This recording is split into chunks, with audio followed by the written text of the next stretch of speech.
Boa tarde a todos e a todas, professor André Vinícius.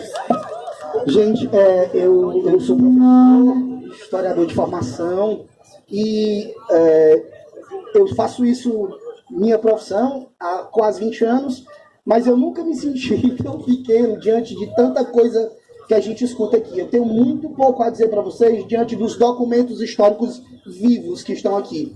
A minha ciência, a ciência que eu trabalho, que eu lido, que eu faço carreira, né, profissão, que tem um papel fundamental na sociedade, ela lida com documentos, com fontes. Essa é a nossa matéria diária. Fontes escritas, fontes da cultura material, depoimentos orais, e a gente tem isso aqui na nossa mão, tá? Gente que viveu esse momento da história e que, por conta delas e de vários outros que infelizmente não estão aqui, a gente não pode aceitar um revisionismo historiográfico que deseja celebrar algo que a gente tem que lamentar, sofrer, sentir e não celebrar, né? A gente vive num tempo em que se constrói narrativas históricas com base zero em fonte, em documentos, simplesmente no achismo. A gente tem um presidente eleito com campanha feita com meme. Mas sabe por quê? Porque, infelizmente, a nossa educação foi precarizada. Quando se ataca a educação, sobretudo a educação pública, a gente tira o direito das pessoas de se educarem, se esclarecerem, e isso é uma forma de censura. A gente diz, a censura acabou. A censura não acabou. A educação nesse país, ela deixa de ser um direito e passa a ser um privilégio.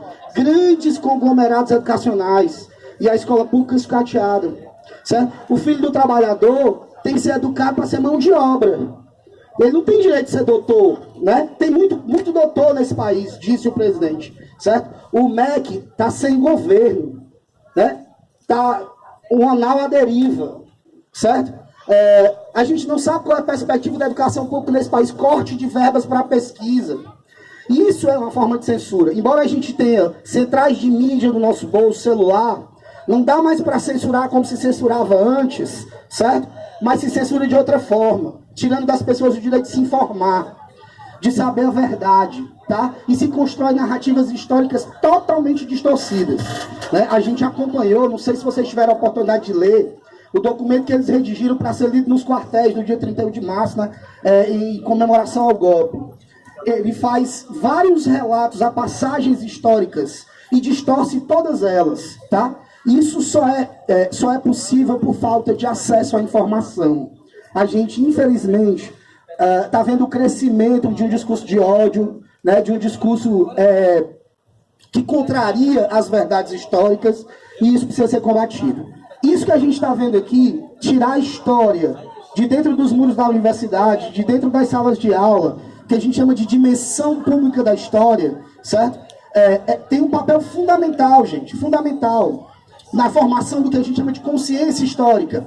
Essa que a gente estabelece e constrói, não só no espaço formal de educação da sala de aula, mas constrói na relação com o outro, no diálogo, nos filmes que vê, nas músicas que ouve. Por isso a gente intitulou essa aula, esse aula-ato, de História, Memórias e Canções.